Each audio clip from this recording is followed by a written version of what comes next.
नमस्कार दोस्तों।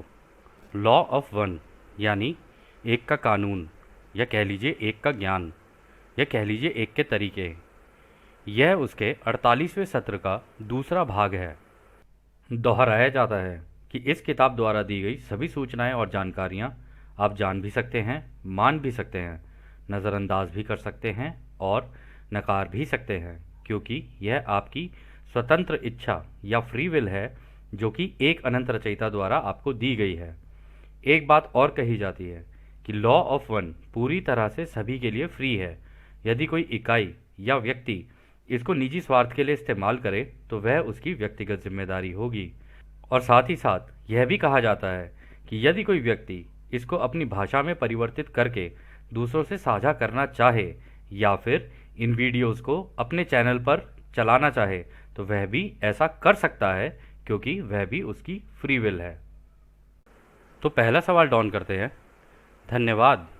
मैं एक उदाहरण के रूप में एक ऐसी इकाई को लेना चाहता हूँ जो यहाँ जन्म लेने वाला है और वो मोटे तौर पर पॉजिटिव झुकाव वाली वरिष्ठता की लिस्ट में उच्च स्तर पर है और संभवतः है चक्र के अंत तक संभव है कि कटाई लायक भी हो जाए, और इस जन्म के पहले अपने अनुभवों का एक पूरा चक्र भी उसने पालन किया हो। तो उसका कौन सा शरीर सक्रिय होगा? उसके जन्म लेने की क्या प्रक्रिया होगी? उस तीसरी घनत्वता के शरीर के सक्रिय होने की प्रक्रिया, जैसे कि शरीर इन घनत्वताओं के माध्यमों से मूव होता है और अपने माध्यमों पर काम करता है। तो दोस्तों, यहाँ पर जो डॉन ने सवाल किया, उन्होंने कहा कि मैं ना किसी एक व्यक्ति का उदाहरण लेना चाहता हूँ यहाँ पे, जो कि यहाँ पर एक मतलब वरिष्ठता के नाते यहाँ पर आए हुए हैं और अपने पिछले जन्म जी चुके हैं और अब वो उस हायर एंड पे पहुँच चुके हैं जहाँ पर अब उनकी कटाई होने वाली है। तो वो यहाँ पर आएंगे और उस वरिष्ठता की लिस्ट में भी हैं, आएंगे और यहाँ पर अपने मतलब वो, क्योंकि उनका झुकाव तो पहले से ही पॉजिटिव है, तो यहाँ पर वो जब इस तरीके का काम करके आगे निकलेंगे तो उसकी जो पूरी प्रक्रिया है ना, उसके ज़रा बारे में आप मेरे को बता सकते हैं? वो कह रहे कि वो यहाँ पे आके कटाई लायक भी हो जाएंगे और इस जन्म से पहले भी उनके अनुभव होंगे कि उन्होंने एक जन्म में मतलब जितने भी जन्म लिए हैं उनमें पूरे चक्र का पालन भी किया है। तो उनका सक्रिय वो जो शरीर है वो कौन सा सक्रिय होगा, यानी एक्टिवेट कौन सा होगा? आपको याद होगा रा ने क्या कहते हैं वो कलर वाले जो कोडिंग है उनसे बताया था, जो बॉडीज़ होती है हमारी अलग अलग। तो उसके बारे में यहाँ पे वो जानने की कोशिश कर रहे हैं कि ये जो जन्म लेने की प्रक्रिया है ये किस तरीके से होगी, उनका कौन सा शरीर एक्टिवेट होगा और यहाँ पे ये किन किन घनत्वताओं में मूव होता है। यानी कि ये जो शरीर है ना, ये भी तो डेंसिटीज़ में मूव होते हुए जाता है ना, आत्मा डेंसिटीज़ में मूव होते हुए जाएगी और वो जितने भी अलग अलग तरीके के शरीर हैं वो भी अपने आप में घनत्वता दर्शाती है ना। तो फिर वो कह रहे हैं कि पूरा का पूरा हो जाता है, फिर अंत में जाके फिर मृत्यु होती है, फिर उसके बाद अलग अलग शरीर जो है वो सक्रिय होते हैं यानी एक्टिवेट होते हैं। तो कह रहे कि हम ना ये पूरा सर्किट जानना चाहते हैं कि ये शुरुआत से लेकर उस अंत तक बिंदु तक कैसे होता है ये पूरा का पूरा काम, और ये जन्म लेने के बाद जो मृत्यु होती है फिर उसी स्थान पर व्यक्ति आता है, फिर आगे कैसे चलता है। तो थोड़ा सा अगर आप इसके बारे में, ये पूरा जो चक्र है ना, ये जो पूरी साइकिल है, इसके बारे में बता सके ना तो बहुत बढ़िया रहेगा। तो राय इसका जवाब देते हैं, आपके सवाल में विभाजन है, क्योंकि आप यह मानते हैं कि सारी रचनाएं एक जैसी होती हैं। प्रत्येक इकाई के इसे सक्रिय करने के अपने अपने पैटर्न्स होते हैं और उनमें जागरूकता का अपना लय होता है। कटाई के लिए महत्वपूर्ण चीज़ इकाई के विभिन्न ऊर्जा केंद्रों के बीच सामंजस्यपूर्ण संतुलन है। ये नोट किया जाना चाहिए कि संतुलन करना और कटाई का आपस में महत्वपूर्ण संबंध है। हम आपके सवाल की गहराई को समझते हैं और हम उसमें सामान्य जवाब पर ही जोर देंगे, क्योंकि इस तरह के मनगढ़ंत सवालों को हम महत्वपूर्ण नहीं मानते हैं। तो उन्होंने देखो पहली बात तो कह दी भाई ये एक मनगढ़ंत सवाल है तुम्हारा, ये जो तुम पूरा चक्र जानने की कोशिश कर रहे हो। उसका कारण उन्होंने ये बोला कि हर व्यक्ति तो अगर तुम देखो तुम्हें लग रहा है कि सारी रचनाएं एक जैसे हैं। अरे यार, हर ग्रह अलग है, ठीक है, उस ग्रह पर रहने वाले लोग अलग तरीके के होंगे, सारी चीज़ें तो रचनाएं अलग अलग हो रखी है ना, क्योंकि तो एक्सपेरिमेंट है। इसके अंदर तो हर हर जगह नई रचना हो रही है, हर जगह नए तरीके के लोग हैं और सब धीरे धीरे प्रोग्रेस कर रहे हैं, सबको रचयिता बनना है अंत में जाके। तो वो कह रहे हैं तो इसमें ना सबके अलग अलग पैटर्न होते हैं और हर कोई व्यक्ति इसके जो एक्टिवेशन करता है ना इस बॉडी की, वो अलग अलग तरीके से ही करता है। तो इस कारण से यहाँ पे उन्होंने जो सबसे महत्वपूर्ण चीज़ कही है, उन्होंने कहा देखो कटाई के जो लायक जो चीज़ इंपॉर्टेंट है ना, वो है आपके जो एनर्जी सेंटर्स हैं, यानी ये जितने भी हमारे चक्रास होते हैं, कह रहे उनके बीच में कैसा संतुलन बना हुआ है ना, वो है महत्वपूर्ण। और उन्होंने यहाँ पर ये भी कहा कि देखो ये नोट किया जाना चाहिए कि कटाई का और ये संतुलन का आपस में बहुत महत्वपूर्ण संबंध है। ऐसा नहीं हो सकता कि आप ये सोच रहे हो कि जी एक ही साइड में झुक गए या इस तरीके की चीज़ें और आपका संतुलन नहीं बन रहा और आपकी कटाई हो जाएगी। ऐसे तो नहीं हो सकता, आपको संतुलन बना के चलना पड़ेगा इस केस में। और फिर वो कह रहे हैं कि हम आपके गहराई को, मतलब सवाल की गहराई को तो समझते हैं, लेकिन ये जो सवाल है वो थोड़ा सा मन गढ़ंत है। खैर, फिर वो आगे कहते हैं, एक इकाई जन्म लेने से पहले एक उचित समय स्थान में रहती है। इस स्थान का असली रंग इकाई की आवश्यकताओं पर निर्भर करता है।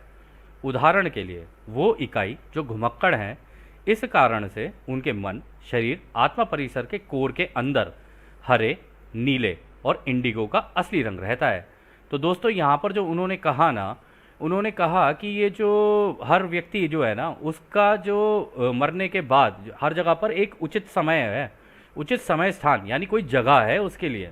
और इस समय स्थान जब वो बोल रहे हैं ना, अदृश्य है, ये अदृश्यता में चल रहा है सारा कुछ, जो हमें दिख नहीं रहा है। तो वो कह रहे हैं कि जो अगर तुम घुमक्कड़ों की बात करो, अगर तुम वॉन्डरर्स की बात करोगे ना, तो वॉन्डरर्स का हम तुम्हें बता सकते हैं, उनका जो कोर है, उनके जो मन, शरीर और आत्मा का जो कोर है यानी जो सेंटर है, उसके अंदर आपको हरा, नीला और इंडिगो का असली रंग रहता है। तो यहाँ पर वो इन चीज़ों की बात कर रहे हैं। यहाँ पे उनका हरा और ये ब्लू वाला और ये इंडिगो, ये कलर जो है ना, इसमें है उनकी, क्योंकि उनकी जितनी भी आवश्यकताएं होंगी ना, वो नीचे वाले उसके अंदर नहीं होंगी। उनकी आवश्यकताएं यानी एक वॉन्डरर को जब कहीं जन्म लेना है तो अपनी प्रोग्रामिंग जिस तरीके से करेगा ना, वो इन तीनों के अंदर करेगा प्रोग्रामिंग। हरे वाले में, जिसको आप एस्ट्रल बॉडी यहाँ पर लिखा हुआ है, इथेरिक टेम्पलेट, जहाँ पे आपको याद होगा वो फॉर्म मेकर की बात हुई थी, जहाँ पर ये ऊर्जा रोशनी पूरी डाली जाती है और उसको एक रूप दिया जाता है, एक एवटार बनता है एक व्यक्ति का। और दूसरा ये सेलेस्टियल बॉडी। तो वो कह रहे हैं कि इन तीनों के अंदर एक घुमक्कड़ का या कह लो कि एक वॉन्डरर का वो होता है, जो हिसाब जो है जिस तरीके से वो चीज़ें अपनी प्रोग्रामिंग करता है। फिर वो आगे कहते हैं, अपने जन्म में आने से पहले यानी कि पैदा होने से पहले इकाई उस शरीर में अपना वक्त निवेश यानी इन्वेस्ट करती है या अपने इंडिगो शरीर या इथेरिक शरीर को सक्रिय करती है, क्योंकि यही रूप निर्माता फॉर्म मेकर होता है। पैदा होने की प्रक्रिया से पहले युवा या छोटे भौतिक मन, शरीर, आत्मा परिसर में 7 ऊर्जा केंद्रों में क्षमता होती है, यानी कि उसमें ठहरी हुई ऊर्जा होती है। इन ऊर्जा केंद्रों के समय स्थान में एनालॉग भी है और इस 7 असली रंग की घनत्वताओं का संबंध 7 ऊर्जा केंद्रों से होता है। इस प्रकार सूक्ष्म जगत यानी माइक्रोकॉज्म में सभी अनुभव मौजूद हैं और जिसे वो तैयार करता है। यह बिल्कुल ऐसा है जैसे कि एक शिशु के अंदर पूरा ब्रह्मांड समाहित है। तो दोस्तों यहाँ पर भी उन्होंने बहुत अच्छी बात की। उन्होंने कहा किसी भी व्यक्ति के पैदा होने से पहले, ठीक है ना, उसका जो है ना वो अपना टाइम स्पेंड करता है, और टाइम स्पेंड करता है इंडिगो शरीर या इथेरिक शरीर।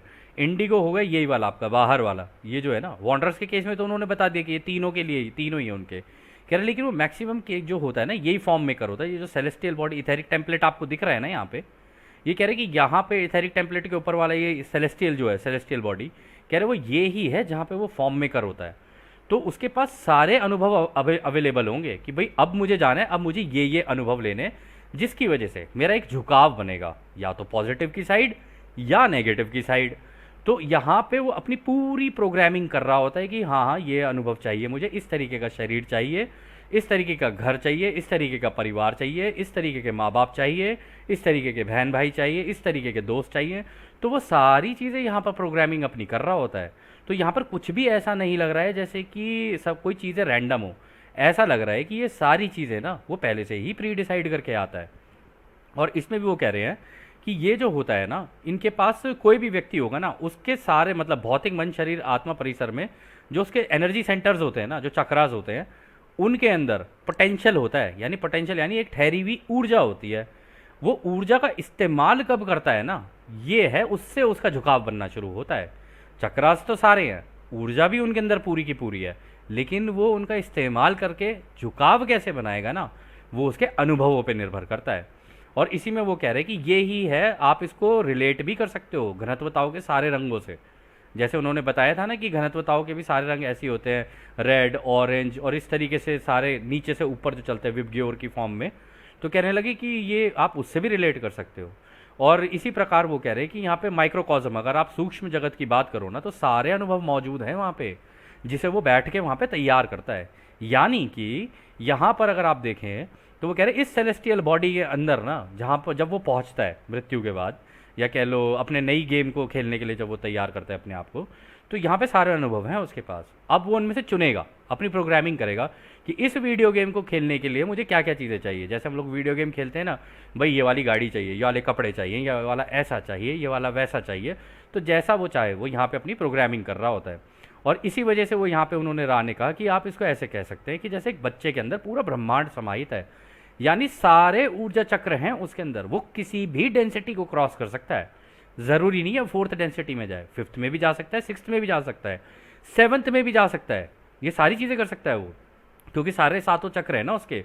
अब उसने कितना अच्छा संतुलन बना लिया है यहाँ पर, ये तो उसके ऊपर निर्भर करता है। फिर वो आगे कहते हैं, उच्च वरिष्ठता के स्तर की इकाई के पैटर्न्स की सक्रियता निस्संदेह ग्रीन रे स्तर के कारण तेजी से आगे मूव होती है, जो प्राथमिक नीले रंग के लिए स्प्रिंग बोर्ड का काम करती है। नीली प्राथमिक ऊर्जा को भेदने में हमेशा कुछ कठिनाई होती है, क्योंकि इसके लिए वह चाहिए जो आपके लोगों के पास बहुत कम है, वह है ईमानदारी। नीली किरण खुद के साथ और दूसरों के साथ मुक्त रूप से बातचीत करने या व्यक्त करने की किरण है। तो दोस्तों यहाँ पर उन्होंने कहा, देखो अगर आप उनकी बात करोगे ना, जो सीनियरिटी में यहाँ पर आए हुए, जो सीनियर्स आए हुए यहाँ पे अपनी कटाई करवाने के लिए, तो कहते हैं अगर आप उनके पैटर्न देखोगे ना, तो उनका ग्रीन रे तो निसंदेह है ही। बचपन से ही आपने कई लोगों का देखा होगा झुकाव, वो दूसरों की तरफ सेवा, दूसरों की तरफ प्रेम, इस तरीके का होता ही है उनका। मतलब आप उनको दूसरी दिशा में लेके जाना भी चाहोगे ना, उनसे होता नहीं है, तो वहाँ पे वो फंसा हुआ महसूस करते हैं कि अगर आप उनसे नेगेटिव काम करवाने की कोशिश करोगे ना, हो सकता है मजबूरी में आके वो कर भी दें, लेकिन उनको झुकाव अंदर से यही रहता है। तो कहने लगे कि ये ना, ये जब होता है उनके साथ, तो उनको जो उसका नेक्स्ट स्टेप होता है, यानी स्प्रिंग बोर्ड का मतलब हो गया, अब वो बड़ी तेजी से निकलेंगे नीले वाले की तरफ, यानी थ्रोट चक्रा की तरफ। तो वो कह रहे थ्रोट चक्रा का जो यहाँ पर है ना, बस इसको ही भेदने में सबसे दिक्कत होती है लोगों को। वो इसीलिए क्योंकि इसको करने के लिए ना ईमानदारी चाहिए। अब वो ईमानदारी आएगी कहाँ से? ईमानदारी तो तब कर सकता है ना कोई इंसान जब इस कार्य को, मान लो दूसरों की सेवा का कार्य कोई कर रहा है, तो उसका खुद का कोई मोटिव नहीं होना चाहिए। मोटिव मतलब जैसे कि अब सबसे बड़ी दिक्कत ये हो सकती है कि भाई कोई व्यक्ति बेचारा दूसरों की सेवा करना चाहता है, बट उसके पास पैसे नहीं है। अब उसके पास पैसे नहीं है तो भाई वो अगर मान लो दूसरों की सेवा भी कर रहा है, तो उसके अंदर वो ढूंढेगा कि भाई इससे थोड़ा पैसा भी कमा लूँ। अब अगर पैसा ज़रूरत से ज़्यादा उसको लालच आ गया, तो अपने रास्ते से भटक जाएगा। तो इस वजह से उसको कुछ ना कुछ ऐसा संतुलन बनाना पड़ेगा कि वो पैसा भी कमाए, चाहे बेशक अलग कोई काम करके कमा ले, लेकिन ये जो काम है उसे दूसरों की सेवा का करना है, वो पूरी ईमानदारी से करना पड़ेगा। क्योंकि मुंह से व्यक्त करते वक्त इंसान सच भी बोल सकता है, झूठ भी बोल सकता है, अब मैनुपुलेट भी कर सकता है, कुछ भी कर सकता है वो, लेकिन उसकी ईमानदारी डिपेंड करती है उसकी इंटेंशन में, कि उसकी इंटेंशन क्या है, उसकी सोच में क्या चल रहा है। अगर वो ईमानदारी से अपना काम कर रहा है ना, तो वो रुकेगा नहीं, वो करता ही चला जाएगा, वो उसको कोई फ़र्क नहीं पड़ना दुनिया में क्या हो रहा है क्या नहीं हो रहा है। तो वो कह रहे कि बस यही एक चीज़ है जो तुम्हारे यहाँ के लोगों के पास कम है, ईमानदारी। अगर ईमानदारी हो ना, तो वो अपनी अच्छी खासी ग्रेड बना के और यहाँ से निकल सकता है। और यहाँ पर उन्होंने कहा भी है, नीली किरण वो ही है जो अपने आप को मुक्त रूप से दूसरों से अपनी बातचीत करने या व्यक्त करने की किरण है, कि अपने आप को व्यक्त कर सके वो सामने वाले के सामने। ऐसा ना हो कि वो अपनी बातें कुछ छुपा रहा है या उसको छुपानी पड़ रही हैं, मजबूरियाँ हैं। तो कोशिश उसको ये करनी चाहिए कि खुलकर ही बात कर ले तो ज़्यादा सही है। खैर फिर आगे वो कहते हैं, यह स्वीकार करने के बाद कि वो इकाई जो कटाई के योग्य है या कटाई योग्य होने के करीब है, वो अपने इस ग्रीन रे स्प्रिंग बोर्ड से काम करेगी, तो वो ये मान सकता है कि उसके बाकी के जीवन के अनुभव स्वतंत्र रूप से व्यक्त किए गए संपर्क की प्राथमिक नीले किरण की सक्रियता पर फोकस होगी, जो कि स्वतंत्र रूप से दिए गए संचार की प्राथमिक नीली किरण की सक्रियता पर केंद्रित होगी। स्वतंत्र रूप से बुद्धिमान ऊर्जा के द्वारा ज्ञान बांटकर इंडिगो रे को भी सक्रिय किया जा सकता है, और यदि संभव हो तो इस प्रवेश द्वार के माध्यम से आगे बढ़ते हुए वॉयलेट रे की अनंत बुद्धिमानिता को भी भेदा जा सकता है। इसे इस अर्थ में देखा जा सकता है जैसे रोज़मर्रा की रचनाओं और गतिविधियों की प्रकृति को रचयिता की सेवा में अर्पित करके या पवित्र करके ज्ञान बांटकर इसे मैनिफेस्ट किया जा सकता है। तो दोस्तों यहाँ पर भी उन्होंने देखो बता ही दिया कि अगर कोई व्यक्ति ये अपने अंदर ये एनालिसिस कर ले, जो राह ने अभी यहाँ पर बताया, अपने खुद का एनालिसिस कर ले, अपने बारे में जान ले, तो फिर वो ये मान सकता है कि हाँ भाई मैं यहाँ पर अपनी कटाई कराने के लिए आया हूँ और मैं कटाई योग्य बनने की कोशिश करूँगा अब। तो कोशिश करने के लिए अब वो दिल के चक्रा यानी हार्ट चक्रा से काम करेगा, क्योंकि ग्रीन रे चक्रा तो वही है। तो कह रहे वो स्प्रिंग बोर्ड का काम करेगी। स्प्रिंग बोर्ड बिल्कुल ऐसे कि वो तेज़ी से निकलेगा आगे।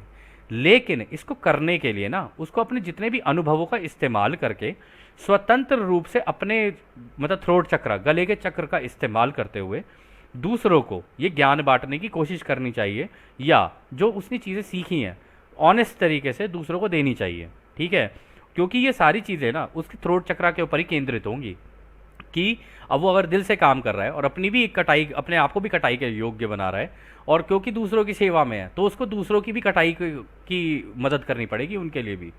कि यदि अगर कोई व्यक्ति अपनी कटाई करवाना चाहता है, हार्वेस्ट कराना चाहता है पॉजिटिव डेंसिटी में, तो उनकी मदद करे कि ये कैसे हो सकता है, उनको तरीके बताए कि भाई ये तरीके हैं। इस किताब के अंदर आप दोस्तों जान ही चुके हो कि कितने सारे तरीके राह ने दिए हुए हैं ऑलरेडी। कोई चाहे तो इनका क्या कहते हैं पूरा एक जगह पे बना के एक प्रोसीजर बना सकता है कि भाई ये तरीके हैं जिनका इस्तेमाल करके अपनी कटाई कराई जा सकती है पॉजिटिव घनत्वता में। और इसमें भी वो कह रहे हैं कि अगर वो इस तरीके से करता जाएगा ना तो शायद उसको पता ना चले, लेकिन उसका जो कुंडलिनी है ना वो एक्टिवेट हो चुका होगा, और वॉयलेट रे के द्वारा यानी कि अपना जो उसका क्राउन चक्र है ना उसके द्वारा वो अनंत बुद्धिमानिता यानी रचयिता की बुद्धिमानिता से इन्फॉर्मेशन निकाल निकाल के ला सकता है, यानी इन्हीं तरंगों की फील्ड से इन्फॉर्मेशन ऑटोमेटिकली, क्योंकि अपनी इंट्यूशन का इस्तेमाल करेगा। और ये जो इंडिगो चक्र ये होता है ना, हमारा पीनियल ग्लैंड होता है, ये इंट्यूशन बेस्ड होता है। ये इंट्यूटिवली अगर आप कुछ ढूंढते रहोगे मेडिटेशन के अंदर ना, जो सवाल है आप डालते रहोगे ना, आपको जवाब मिलते जाएंगे। तो जैसे जैसे आपको जवाब मिलते जाएंगे ना, आप उनका यूज़ करके दूसरों की सेवा कर सकते हो कि भाई मेरे सवाल ये थे, जब मेरे सवाल है तो हो सकता है दूसरों के भी ऐसे इसी तरीके के हो, और जिन जैसे जैसे सवाल आते जाएंगे वो पूछ पूछ के उनको जवाब देता चला जाए। और ऐसा अगर वो करेगा तो वो दूसरों की सेवा कर सकता है। और वो कह रहे कि रोज़मर्रा की रचनाओं और गतिविधियों की प्रकृति को ऐसे कर दे, अपनी ज़िंदगी को ऐसा कर ले कि वो दूसरों की सेवा में उसको मतलब वो कर दे कि हाँ मैं ये सारे रचयिता हैं, इनकी सेवा करनी है मुझे, और ये उनको उनके लिए ही मैं ये काम करने के लिए यहाँ पर आया हूँ। और इस ज्ञान को बांट कर उसको वो मैनिफेस्ट कर सकता है अपनी ज़िंदगी में, मतलब अपनी ये जो कटाई है ना उसको मैनिफेस्ट करवा सकता है वो, चाहे तो पॉजिटिव में भी और चाहे तो नेगेटिव में भी, दोनों ही साइड के लिए है ये, ऐसा नहीं है किसी एक के लिए। फिर वो आगे और कहते हैं, शारीरिक रूप से मृत्यु होने पर जिसे आप परिवर्तन कहते हैं, इकाई को तुरंत अपनी स्थिति का एहसास होता है और वह इंडिगो रूप निर्माता वाले शरीर में वापस आ जाता है और वहाँ तब तक आराम करता है जब तक कि उचित भविष्य की नियुक्ति ना हो जाए। तो वो कह रहे हैं कि जब कोई व्यक्ति मृत्यु हो जाती है उसकी, तब वो वापस आएगा इसी इंडिगो बॉडी के अंदर, यहाँ पे ये सेलेस्टियल वाली जो आपको दिख रही है ना इंडिगो, यहाँ पे कह रहे यहाँ पर आ जाएगा और वहाँ पर तब तक इकाई वो जो व्यक्ति होगा आराम करेगा वहाँ पे जब तक वो प्रॉपरली अपना पूरा डिज़ाइन ना क्रिएट कर ले कि अब मैं अगले भविष्य में क्या करूँगा। और राह ने देखो कितनी सुंदर बात कही है यहाँ पे, राह ने मृत्यु नहीं कहा है, राह ने कहा है कि ये तो परिवर्तन है। तुम मतलब एक गेम से अब दूसरे लेवल के ऊपर जाओगे, तो ऐसे तुम गेम खेलते हुए जाओगे, परिवर्तन ही चल रहा है, कंटिन्यूअस चेंज है ये। अगर आप दोस्तों अपने अनुभवों को भी देखोगे ना तो आप देखोगे कंटिन्यूअस चेंजेस होंगे, और अगर चेंजेस नहीं हो रहे हैं ना तो उसकी वजह से बोरियत होगी और फिर दिक्कतें हो सकती हैं। तो इसलिए कंटिन्यूअस लर्निंग बहुत ज़रूरी होती है किसी भी व्यक्ति के लिए, और कुछ ना कुछ सीखते रहना चाहिए। तो वो कह रहे हैं इस तरीके से वो अपने भविष्य की जब तक नियुक्ति ना हो जाए तब तक वहाँ पे वो आराम करेगा। फिर वो आगे कहते हैं, यहाँ हमारे पास कटाई में अनियमितता है, यानी कि सभी की कटाई एक तरीके से नहीं होती है या सभी इकाइयों की कटाई नहीं होती है। कटाई के समय में इकाई अपने इंडिगो शरीर को वॉयलेट रे मैनिफेस्टेशन में ट्रांसफ़र करता है, जैसा कि उसके असली रंग पीले में देखा जा सकता है। यह इकाई की कटाई योग्य होने की क्षमता को मापने के उद्देश्य से होता है, यानी कि ये देखने के लिए कि वो कटाई योग्य है या नहीं। इस अनियमित कार्य को ध्यान से पूरा करने के बाद इकाई फिर से अपने इंडिगो शरीर में चला जाता है और अपने स्थान समय और समय स्थान में असली रंग के ठिकाने लोकस में स्थित हो जाता है, जहाँ पर आवश्यक इलाज और सीखने और सिखाने की प्रक्रिया पूरी की जाती है और आगे के जन्म की आवश्यकता निर्धारित की जाती है। तो सेम चीज़ उन्होंने यहाँ पे दोबारा बोली है कि देखो, इसीलिए हम तुम्हें कह रहे हैं कि ये ज़रूरी नहीं है सबकी कटाई हो, और ये ज़रूरी नहीं है कि हर कोई व्यक्ति अपनी हार्वेस्ट करा के आगे निकल जाए। कह रही ये तो डिपेंड करता है, यहाँ पे अनियमितता है, ये तो डिपेंड करता है कि कौन अपने ऊपर काम करके अपनी कटाई करवाएगा या नहीं कराएगा। वो कह रहे कि वो इंडिगो शरीर से वॉयलेट रे के मैनिफेस्टेशन में ट्रांसफ़र करता है। यानी कि यहाँ पर अब उसने पूरी तैयारी कर ली है, सारी चीज़ें अपनी तैयार कर चुका है, फिर वो एंड में जाके इस वॉयलेट में जाएगा, फिर वहाँ से ये येलो वाले को भी देखेगा। मतलब ये तीन चीज़ें कि अभी ये जो मेरा येलो वाला चल रहा है, यानी येलो वाले में तो वो होता है ना अदर सेल्स के साथ रिलेशन, दूसरों के साथ उसके रिलेशन कैसे हैं। तो जब वो यहाँ पहुँच जाएगा, यहाँ से उन रिलेशनशिप्स को देखेगा कि मेरे किस तरीके के रहे हैं, उसके अकॉर्डिंगली जिस तरीके का झुकाव बन रहा होगा ना, उस तरीके का अपना सारा प्रोग्राम डिज़ाइन करके उसके अकॉर्डिंगली अपने माध्यम लगाना शुरू करेगा। और फिर यहाँ पर दोबारा जन्म लेगा और दोबारा जन्म लेकर अपनी कटाई करवाने की कोशिश करेगा। अगर उसे पता है कि हाँ भाई ये कटाई करवानी होती है अपनी, या हार्वेस्ट करानी होती है, तभी होता है, तभी कर सकता है वो। अगर वो जाने अनजाने में अपनी ज़िंदगी जी रहा है तो बहुत मुश्किल है ऐसे। तभी तो राह कह रहे हैं यहाँ पे अनियमितता है, क्योंकि कई लोगों को तो पता ही नहीं है ना कि हार्वेस्ट इस तरीके से कराई जाती है। अब जिनको नहीं पता है तो वो बेचारे कैसे करेंगे। इसीलिए तो ये काम राह ने बोला कि जब तक तुम्हारे यहाँ के लोगों को नहीं पता चलेगा ना कि भाई हार्वेस्ट इस तरीके से होती है, तब तक तो वो बेचारे इधर उधर ही चल रहे हैं।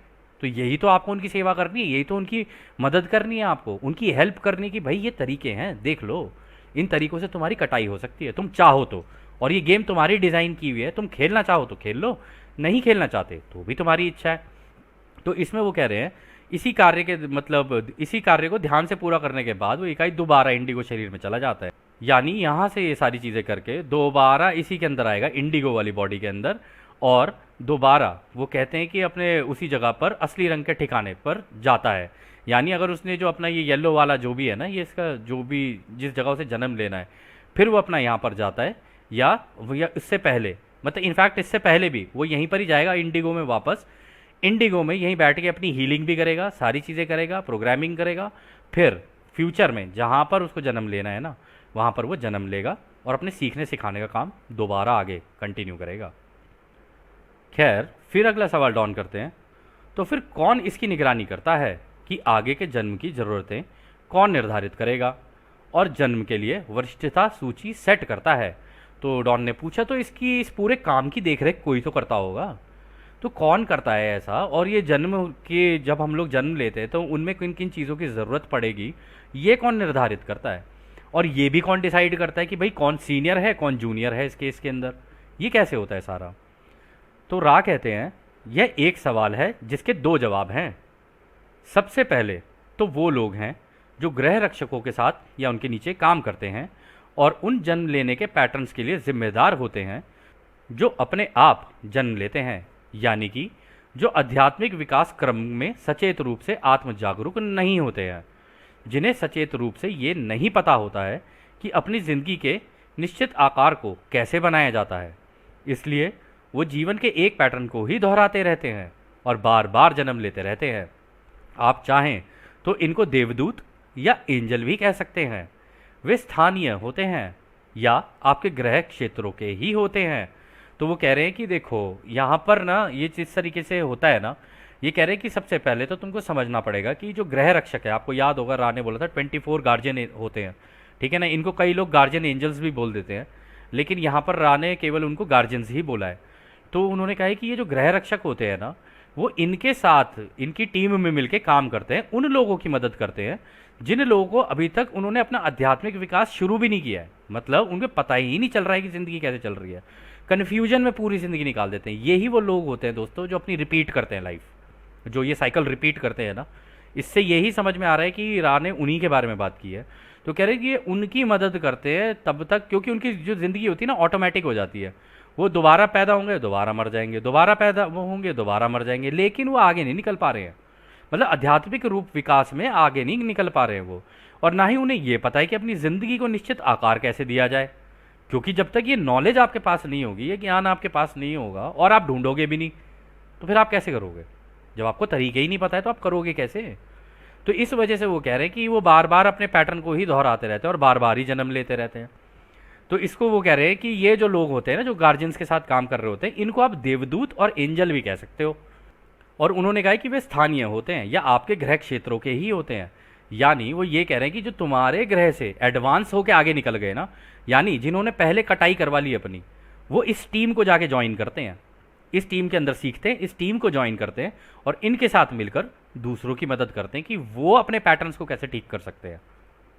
फिर वो आगे कहते हैं, दूसरा जवाब, वरिष्ठता की कंपनता की तुलना आप ऐसे कर सकते हैं जैसे कि एक ही गिलास में अलग अलग तरह के तरल पदार्थों को रखा गया हो। कुछ ऊपर सतह से पर उठेंगे, अन्य तल में डूब जाएंगे। परिणाम स्वरूप इकाइयों की परतें और परतें बनेंगी।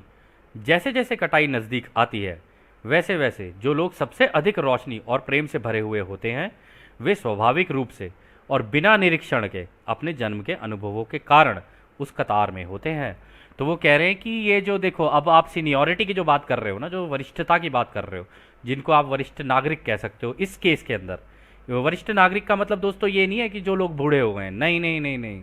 यहाँ पर बात हो रही है कि अनुभव के मामले में कौन आगे है, पीछे से कैसे आ रहा है, और यहाँ पे अपनी कटाई कराने के लिए आया हुआ है। लेकिन उनका नेचुरल झुकाव दूसरों की सेवा का होगा। ये उनका अपने सेल्फ एनालिसिस से कर सकते हैं वो, अगर पता करना चाहें तो, कि क्या मेरा झुकाव दूसरों की सेवा का है, क्या मुझे दूसरों से प्रेम सहानुभूति है, क्या दूसरों को दुख में देखकर मुझे दुख होता है।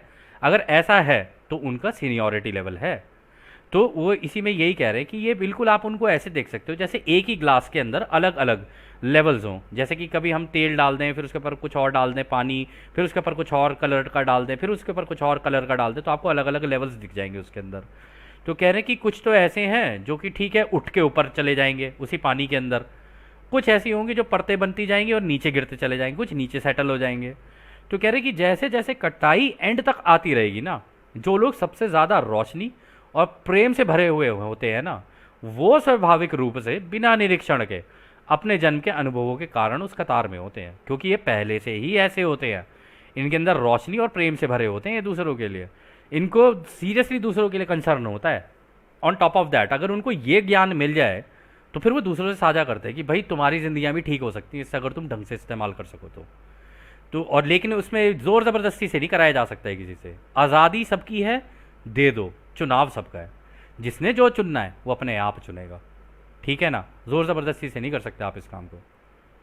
फिर इसमें वो आगे कहते हैं, जब इकाई अपने आध्यात्मिक विकास क्रम के तरीकों से टोटल सेल्फ के द्वारा जागरूक होती है तो खुद ही उन सबक लेसन को क्रम में लगाती है और उसके लिए स्थान बनाती है, जो कि भूलने की प्रक्रिया से पहले उसके जन्म के अनुभव में अधिकतम विकास और उसके झुकाव की दिशा को तय करती है।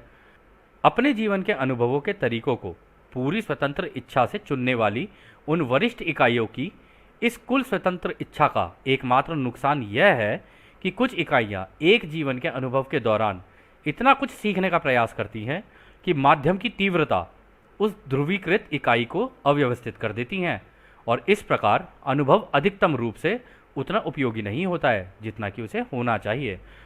तो दोस्तों इस हिस्से में राह कहते हैं कि जिस भी व्यक्ति, चाहे कोई भी व्यक्ति हो, आप हो, हम हो या कोई भी हो, तो वो ना जितने भी होते हैं ना, सारे अपने टोटल सेल्फ के द्वारा जागरूक होते हैं। यानी उनके टोटल सेल्फ जो होते हैं ना, जो आपको याद होगा राह ने बताया था, टोटल सेल्फ ये जो आपकी कॉजल बॉडी, जो हायर बॉडी है ना, यहाँ पर ये है आपकी टोटल सेल्फ। आपकी सारी जानकारियाँ इसी के अंदर ही होती हैं, मतलब फ्यूचर की जितनी भी हैं, या कह लीजिए जो टोटल सेल्फ वहाँ पर गैलेक्टिक सेंटर के पास जो होता है उसको भी टोटल सेल्फ आप कहते हो, या गैलेक्टिक सेंटर को भी आप एक तरीके से टोटल सेल्फ कह सकते हो, क्योंकि सारी मेन जानकारियां तो वहीं पर ही होती हैं। हायर सेल्फ आपके सूरज के अंदर रहेंगे, ये चीज़ पहले क्लियर वो कर लेते हैं। फिर इसके बाद वो कहते हैं कि कोई भी व्यक्ति होगा ना, वो यहाँ बैठकर अपने लेसन्स को प्रोग्राम करेगा। यानी जो भी उसको लेसन लेने हैं यहाँ पे इस धरती के ऊपर या किसी भी ग्रह पर किसी को भी लेने हैं, तो वो अपने उनको क्रम में लगाती है, यानी एक ऑर्डर बनाती है कि भाई इस तरीके से मेरे लेसन बनेंगे, इस तरीके से बनेंगे, या फिर इस तरीके के झुकाव मेरे को पैदा करने हैं, तो उसके लिए मैं अपने अकॉर्डिंगली लगाता जाऊंगा अपने माध्यम भी। और जो कह रहे हैं ना, भूलने की प्रक्रिया से पहले ही होगा ये सारा का सारा काम, ताकि वो अपने अनुभवों का इस्तेमाल करके ना अधिकतम विकास कर सके अपना, और अपना एक झुकाव किसी भी दिशा में बना सकें, या तो दूसरों की सेवा में या खुद की सेवा में। तो उनको एक झुकाव बनाना होता है इन्हीं माध्यमों का इस्तेमाल करके, यानी इसी रीप्रोग्रामिंग के अकॉर्डिंगली। और फिर वो आगे कहते हैं कि इन जब ये लगा रहे होते हैं ना, उनके पास स्वतंत्र इच्छा होती है कि वो जो चाहे उस तरीके के माध्यम चुन लें, जैसे चाहे उस तरीके की ज़िंदगी चुन लें, अपनी जैसी चाहे वैसे डिज़ाइन कर लें।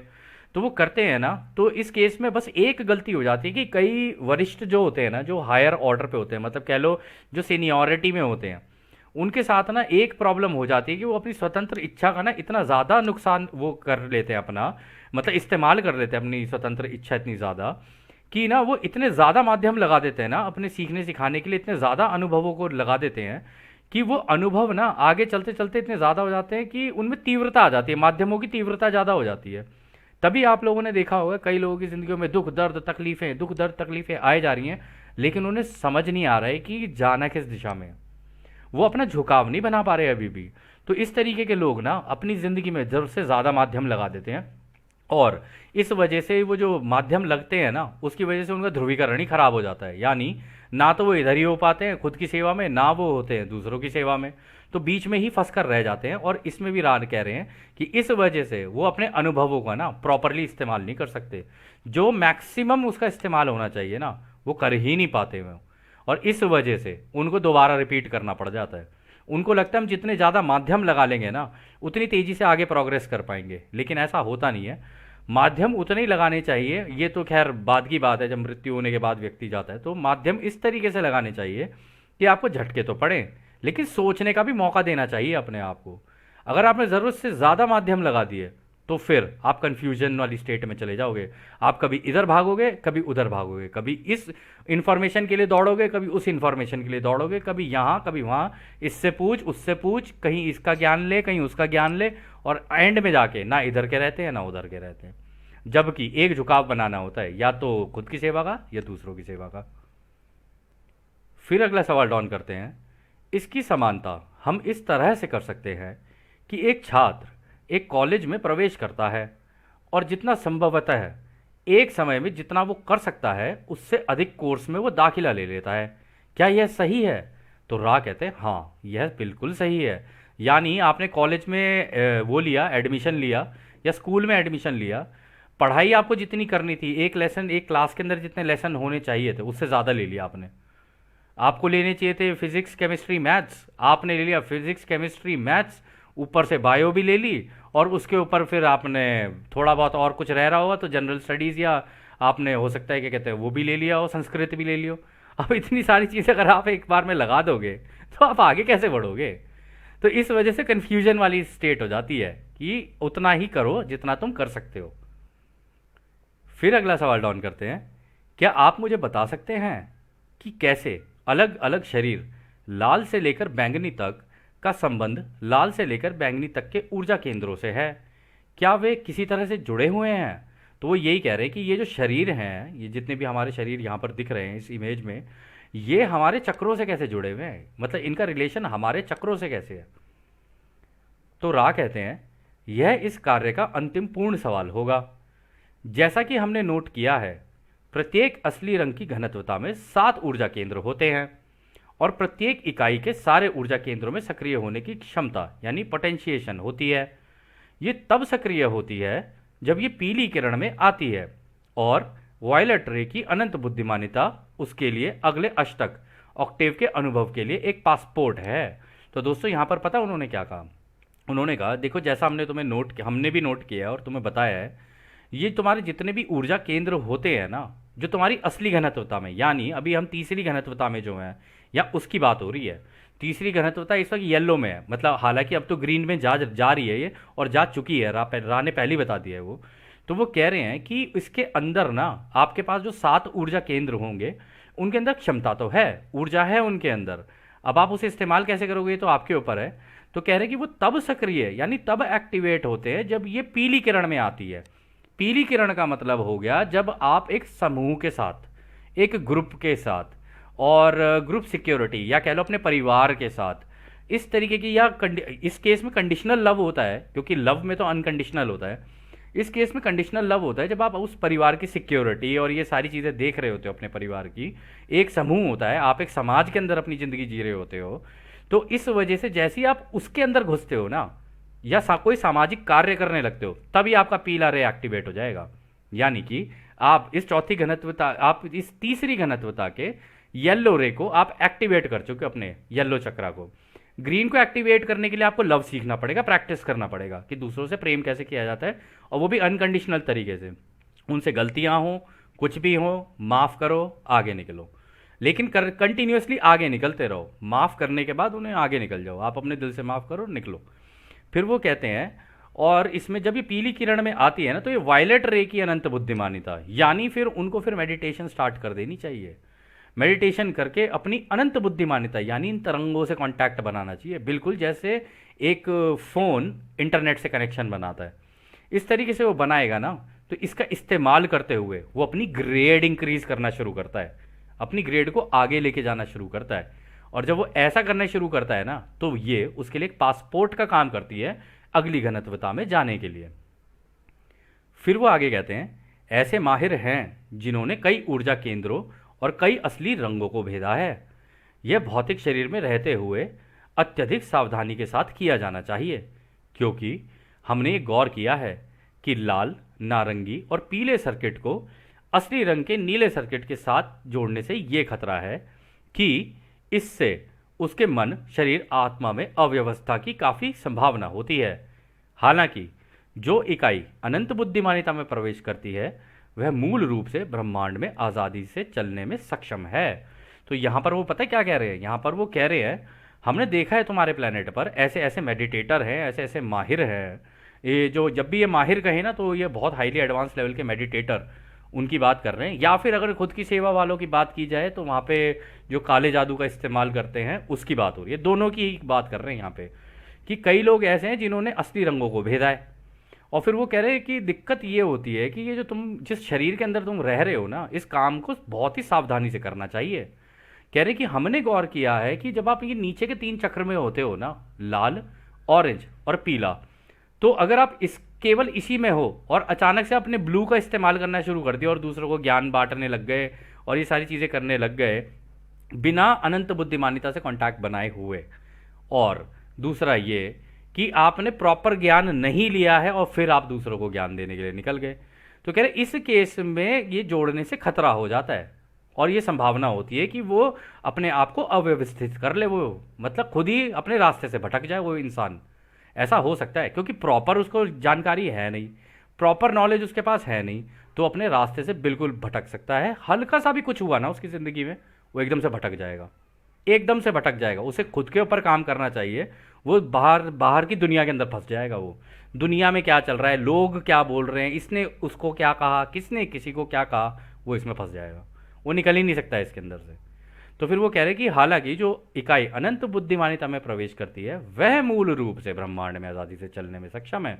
यानी कि जो इकाई अपने मेडिटेशन में जाके अपनी इस कुंडलिनी को एक्टिवेट कर लेती है और रचयिता की अनंत बुद्धिमानिता से अपना वो कर लेती है, कांटेक्ट बना लेती है, तो वो इस ब्रह्मांड में से कहीं भी जाकर जानकारी लेकर आ सकता है। वो कह रहे हैं ना, आज़ादी से चल सकता है वो, क्योंकि उसे रचयिता का ज्ञान हो गया है। उसे पता चल गया है कि रचयिता ये तरंगे हैं, ये जो तरंगे हैं रचयिता की ब्रेन वेव्स हैं, रचयिता की सोच में हूं मैं, इन ब्रेव्स के अंदर, इन ब्रेन वेव्स के अंदर बना हुआ हूं मैं, यानी इस दिमाग की तरंगों के अंदर बना हुआ हूं मैं रचयिता की। ये तरंगे ही रचयिता हैं। तो जब उसको ये पता चल जाता है ना, तब वो एक जगह से दूसरी जगह से इंफॉर्मेशन निकाल के ला सकता है इसी क्या कहते हैं फील्ड का इस्तेमाल करके। फिर वो आगे कहते हैं, कार्ला को छोड़ने से पहले क्या कोई संक्षिप्त सवाल है?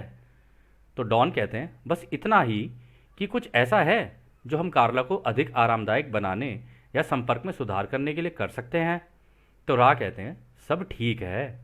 जैसा कि हम कह चुके हैं, कार्ला शारीरिक रूप से कमज़ोर है और लगातार काम करने का समय इसकी कमज़ोरी को बढ़ा रहा है। निरंतर संपर्क कार्ला की महत्वपूर्ण ऊर्जा को निरंतर बढ़ाने के साथ साथ एक इकाई के रूप में समूह के एकीकरण और महत्वपूर्ण ऊर्जा में भी सहायता करता है। चुनाव आपका है, हम खुश हैं, सब ठीक है, आप कर्तव्यनिष्ठ हैं, ऐसा जारी रखें।